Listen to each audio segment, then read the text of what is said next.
Hello दोस्तों, स्वागत है बॉक्सर एजुकेशन यूट्यूब चैनल में।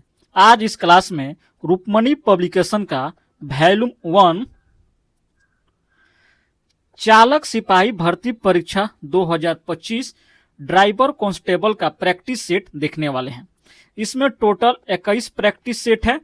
आज इस क्लास में हम प्रथम प्रैक्टिस सेट का अध्ययन करने वाले हैं। कौन सा दोस्तों? प्रथम प्रैक्टिस सेट का। तो चलिए दोस्तों, इस वीडियो पर लाइक, कमेंट और शेयर कीजिएगा, साथ ही चैनल को भी सब्सक्राइब कीजिएगा। तो चलिए दोस्तों, शुरू करते हैं प्रथम प्रश्न से।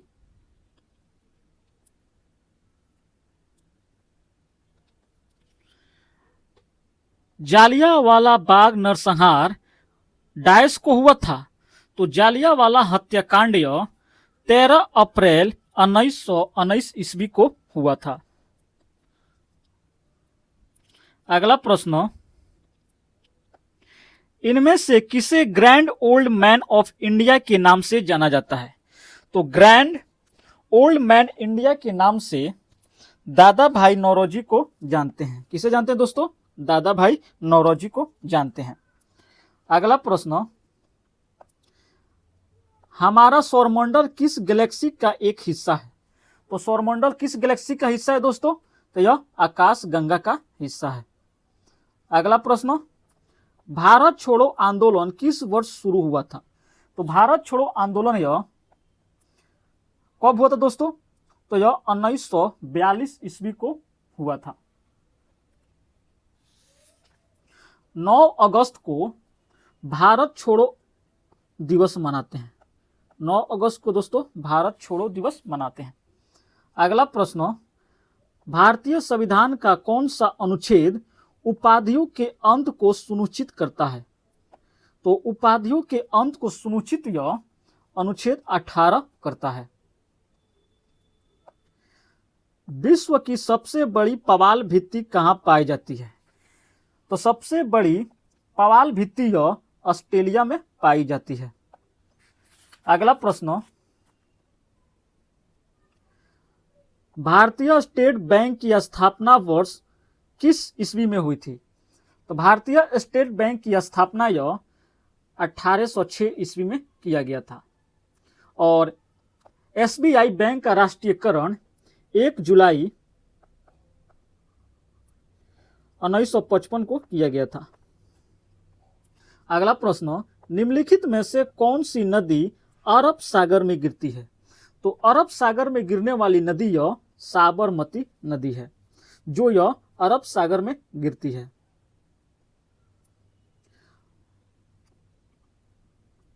लूनी नदी कौन सी दोस्तों? लूनी नदी यह कच्छ के रण में विलुप्त हो जाती है। गोदावरी और कृष्णा नदी यह बंगाल की खाड़ी में गिरती है। काली मिट्टी मुक्त इनमें से किस राज्य में पाई जाती है? तो काली मिट्टी यह कहां पाई जाती है दोस्तों? तो यह महाराष्ट्र में पाई जाती है।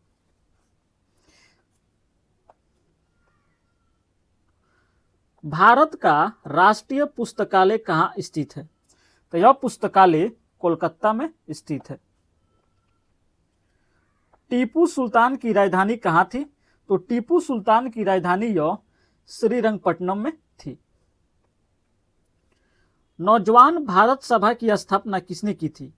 तो नौजवान भारत सभा की स्थापना यह भगत सिंह के द्वारा किया गया था। ब्रह्म समाज का संस्थापक कौन था? तो ब्रह्म समाज का संस्थापक राजा राममोहन राय था। सेंटियागो राजधानी कहां है? तो सेंटियागो राजधानी यह चिली में है।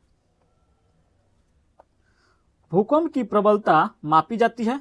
तो भूकंप की प्रबलता यह रिक्टर पैमाने के द्वारा मापी जाती है।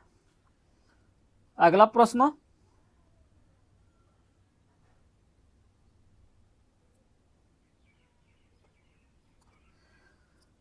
श्रीलंका की राजधानी कहां है? तो श्रीलंका की राजधानी यह श्री जयवर्तनाथपुरा में है। ब्राजील की मुद्रा क्या है? तो ब्राजील की मुद्रा यह रियल है। क्या है दोस्तों? रियल है। रूबल यह रूस की मुद्रा है और बर यह इथोपिया की मुद्रा है और रियाल यह सऊदी अरब की है। निम्नलिखित में से किस राज्य से होकर कर्क रेखा गुजरती है? तो कर्क रेखा यह मध्य प्रदेश से होकर गुजरती है। कर्क रेखा भारत के 8 राज्यों से होकर गुजरती है, जिसमें कौन कौन है? गुजरात, राजस्थान, मध्य प्रदेश, छत्तीसगढ़, झारखंड, पश्चिमी बंगाल, त्रिपुरा और मिजोरम से होकर यह रेखा गुजरती है। हिमालय पर्वत की उत्तरी पर्वतमाला का नाम क्या है? उस पर्वतमाला का नाम क्या है दोस्तों? तो इसका नाम है हिमाद्री। अगला प्रश्न दोस्तों, भारत का सक्रिय ज्वालामुखी द्वीप कहाँ है? तो भारत का सक्रिय ज्वालामुखी द्वीप यह बैरन द्वीप है। अगला प्रश्न, भारत का दक्षिणतम बिंदु कौन है? तो भारत का दक्षिणतम बिंदु यह इंदिरा पॉइंट है। अगला प्रश्न, विश्व में सबसे लंबा बांध कौन सा है?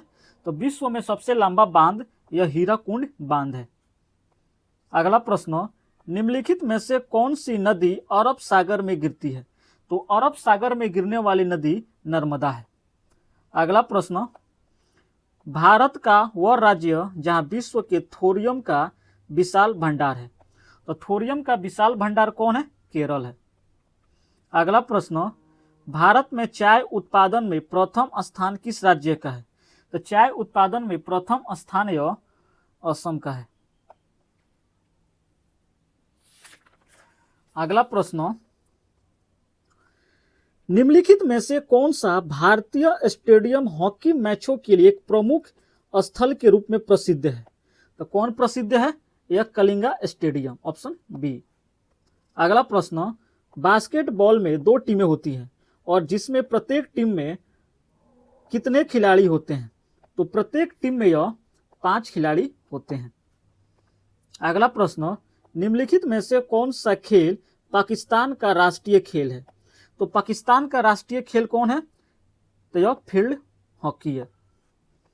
अगला प्रश्न, भारतीय संविधान की निम्नलिखित में से किस अनुसूची में समवर्ती सूची की गई है? तो समवर्ती सूची की यह 7वीं अनुसूची में किया गया है। किसमें दोस्तों? 7वीं में। 10वीं पंचवर्षीय योजना की समाअवधि निम्नलिखित में से कौन सी है? तो 10वीं पंचवर्षीय की अवधि यह 2002 से 2007 है। अगला प्रश्न, बिहार का कौन सा पर्व मुख्य रूप से सूर्यदेव और उनकी पत्नी उषा को समर्पित है? तो कौन समर्पित है? तो यह छठ पूजा।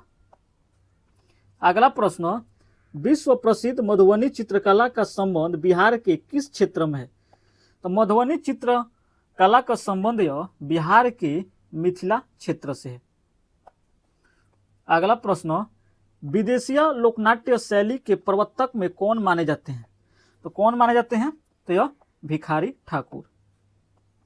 अगला प्रश्न, बिहार का कौन सा व्यंजन विश्व भर में प्रसिद्ध है? तो कौन सा व्यंजन विश्व भर में प्रसिद्ध है? तो यह लिट्टी चोखा। अगला प्रश्न, एशिया का सबसे बड़ा पशु मेला सोनपुर मेला किस नदी के तट पर लगता है?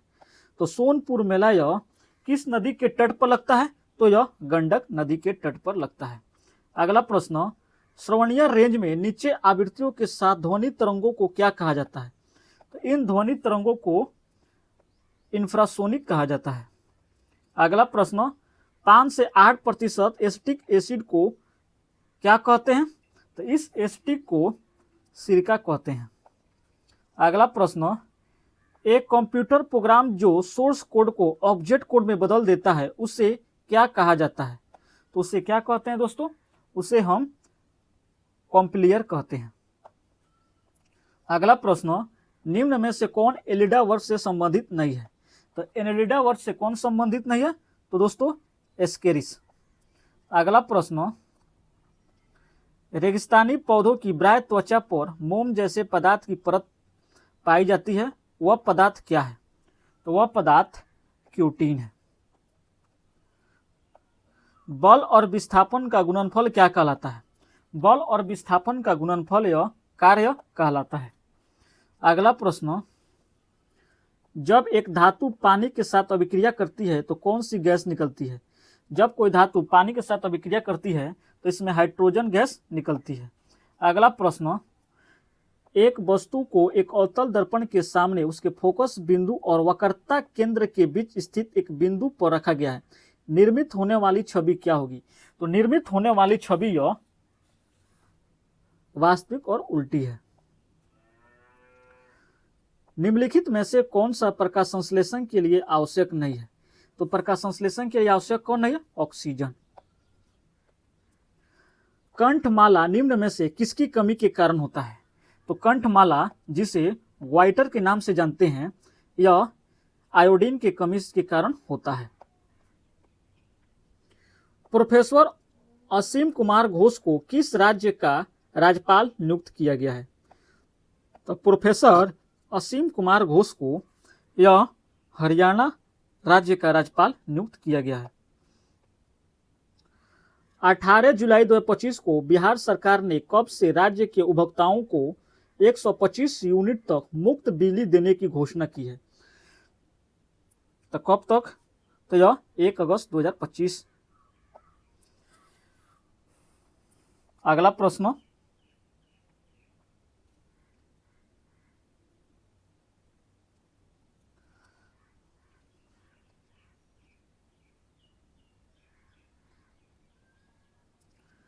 भारत सरकार ने वार्षिक स्वच्छता सर्वेक्षण 2024-25 के 9वें संस्करण में भारत का कौन सा शहर शीर्ष पर स्थान पर रहा है?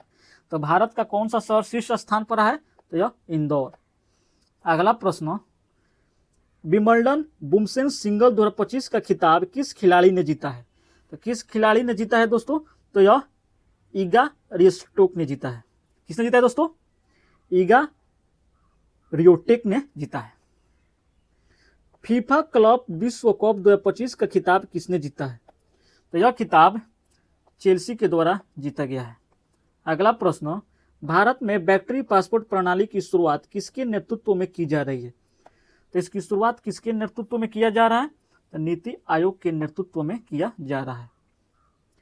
आरपीएफ की पहली महिला महानिदेशक किसे नियुक्त किया गया है? तो किसे नियुक्त किया गया है? तो यह सोनाली मिश्रा को नियुक्त किया गया है। भारतीय सेना का प्रचंड शक्ति अभ्यास उत्तर प्रदेश राज्य के किस शहर में आयोजित किया गया है? तो यह किस शहर में आयोजित किया गया है? मेरठ में।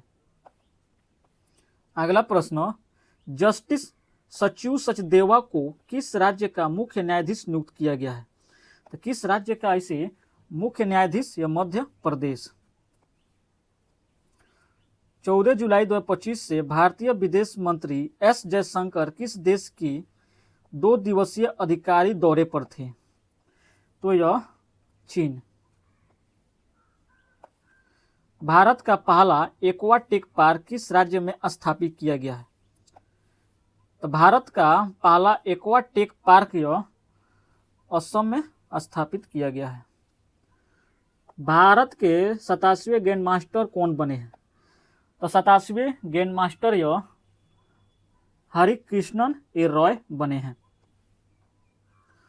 संयुक्त राज्य जनसंख्या पुरस्कार 2025 किसे सम्मानित किया गया है? तो किसे सम्मानित किया गया है? वर्षा देशपांडे को सम्मानित किया गया है। अगला प्रश्न, कूच भारत मिशन का नेतृत्व करने वाला भारत पहला राज्य कौन बना है? सॉरी दोस्तों, कूच भारत मिशन का नेतृत्व करने वाला पहला राज्य कौन बना है? तो कूच भारत मिशन का नेतृत्व करने वाला पहला राज्य कौन बना है? तो यह गुजरात बना है। हाल ही में किस राज्य में युवाओं को सशक्त और सक्षम बनाने के लिए पहली बार युवा आयोग का गठन किया गया है? तो युवा आयोग का गठन यह बिहार में किया गया है। भारत में बिना गियर वाली मोटरसाइकिल चलाने का लाइसेंस प्राप्त करने के लिए न्यूनतम आयु सीमा क्या है? न्यूनतम आयु सीमा यह कितने वर्ष का है दोस्तों? तो यह 18 वर्ष का है। सॉरी दोस्तों, तो यह 16 वर्ष का है। 50 सीसी तक 16 वर्ष की आयु तक निर्धारित किया गया है।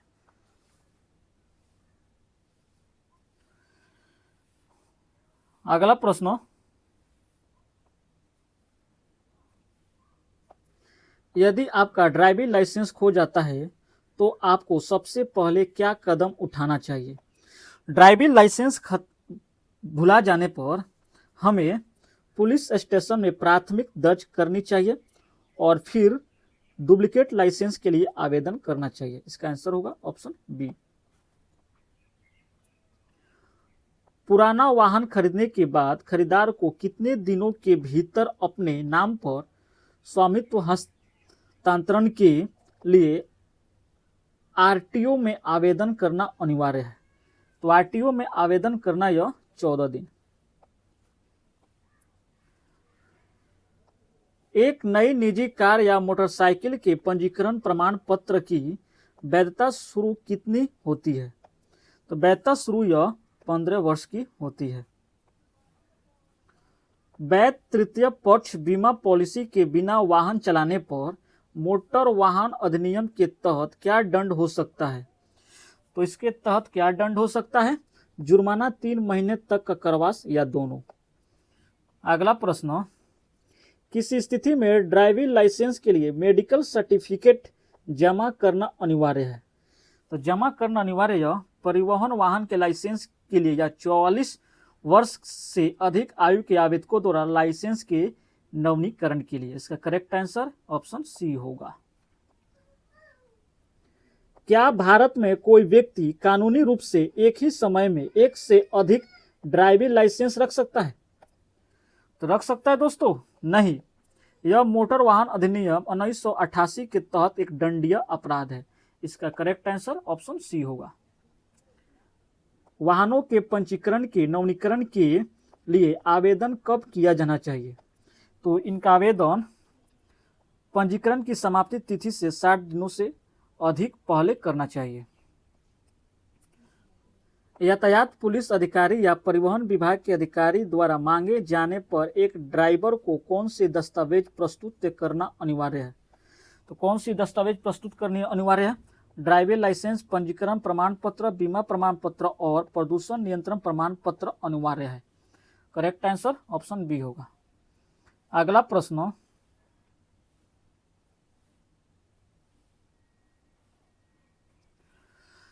अंतर्राष्ट्रीय ड्राइविंग परमिट कौन जारी करता है?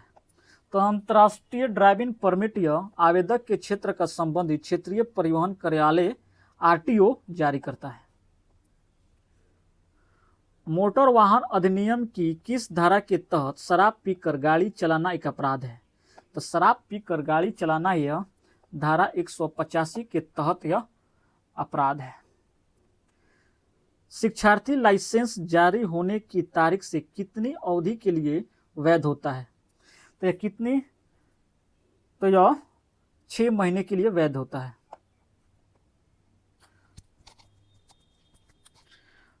सड़क पर बनी जेब्रा लाइनें किसके लिए होती है?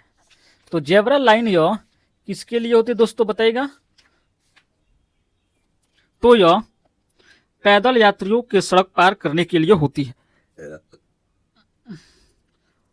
अष्टकोणीय यातायात संकेत का क्या अर्थ है? तो इसका क्या अर्थ है दोस्तों? तो इसका अर्थ है रुके, स्टॉप। अगला प्रश्न, पीयूसी प्रमाण पत्र का पूर्ण रूप क्या है? तो पीयूसी का फुल फॉर्म क्या होता है? तो इसका full form pollution under control होता है। क्या होता है दोस्तों?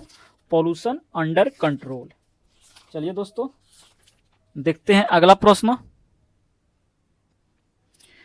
त्रिकोणीय आकार वाले यातायात संकेत क्या दर्शाते हैं? तो यह क्या दर्शाते हैं? तो यह चेतावनी। किस आपातकालीन वाहन को किस आपातकालीन वाहन को रास्ता देना अनिवार्य है? तो किसे रास्ता देना अनिवार्य है?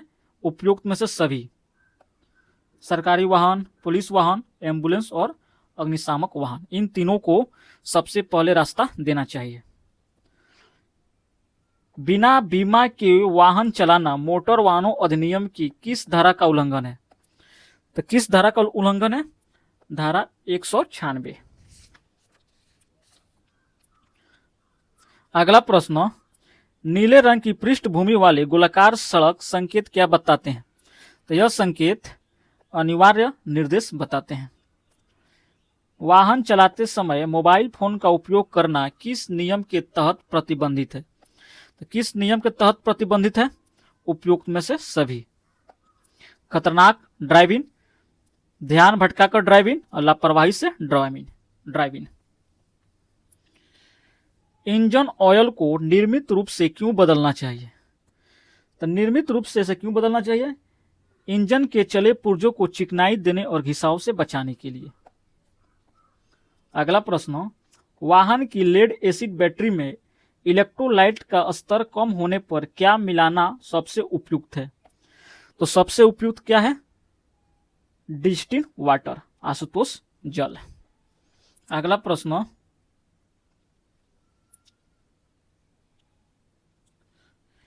यदि ब्रेक पैडल दबाने पर स्पंजी या नरम महसूस होता है तो इसका सबसे संभावित कारण क्या है? इसे सबसे संभावित कारण यह ब्रेक सिस्टम में हवा आ गई है। अगला प्रश्न, गाड़ी में रेडिएटर का मुख्य कार्य क्या है? तो रेडिएटर का मुख्य कार्य इंजन को उसके कार्यकारी तापमान पर बनाए रखना और ज्यादा गर्म होने से रोकना। टायरों में असमान रूप से घिसने का एक प्रमुख कारण क्या हो सकता है? तो इसका प्रमुख कारण क्या हो सकता है दोस्तों? व्हील अलाइनमेंट का सही न होना। पेट्रोल इंजन में स्पार्क प्लग का क्या काम होता है? तो स्पार्क प्लग का काम क्या होता है? सिलेंडर के अंदर हवा ईंधन के मिश्रणों को चिंगारी से प्रचलित करना। वाहनों में क्लच का मुख्य उद्देश्य क्या है? तो वाहनों में क्लच का मुख्य उद्देश्य इंजन की शक्ति को गियर बॉक्स से जोड़ना और तोड़ना। अगला प्रश्न, यदि वाहन का अल्टरनेटर काम करना बंद कर दे तो क्या परिणाम होता है? तो इसका क्या परिणाम होता है? तो यह बैटरी चार्ज नहीं होगी और धीरे धीरे डिस्चार्ज हो जाएगी। वाहनों के एग्जॉस्ट से निकलने वाले काले धुएं का क्या संकेत हो सकता है? तो इसका क्या संकेत हो सकता है? इंजन में ईंधन की खपत अधिक हो रही है। व्हील बैलेंसिंग क्यों करवाई जाती है? तो यह क्यों करवाई जाती है दोस्तों? तेज गति पर स्टीयरिंग व्हील और गाड़ी के दोनों होने वाले कंपन को रोकने के लिए। किसके लिए की जाती है दोस्तों? तो यह तेज गति पर स्टीयरिंग व्हील और गाड़ी में होने वाले कंपन को रोकने के लिए की जाती है। Option C. इंजन ऑयल का प्राथमिक कार्य क्या है? तो इंजन ऑयल का प्राथमिक कार्य क्या है दोस्तों? इंजन ऑयल का प्राथमिक कार्य इंजन के चलते पुर्जों को चिकनाई और घिसाव कम करना। Option B. अगला प्रश्न,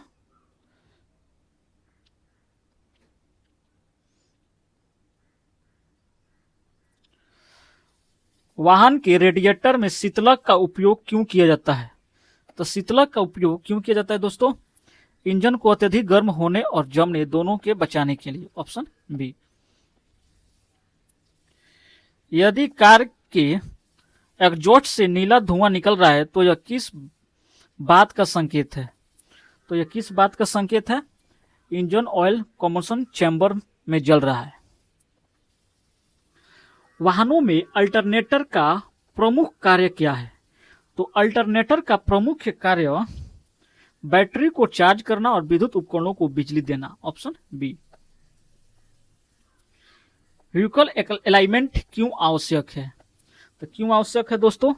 तो यह सुनिश्चित करने के लिए कि पहिए सीधे और सही कोण पर चले जिससे टायर घिसाव कम हो। ऑप्शन सी।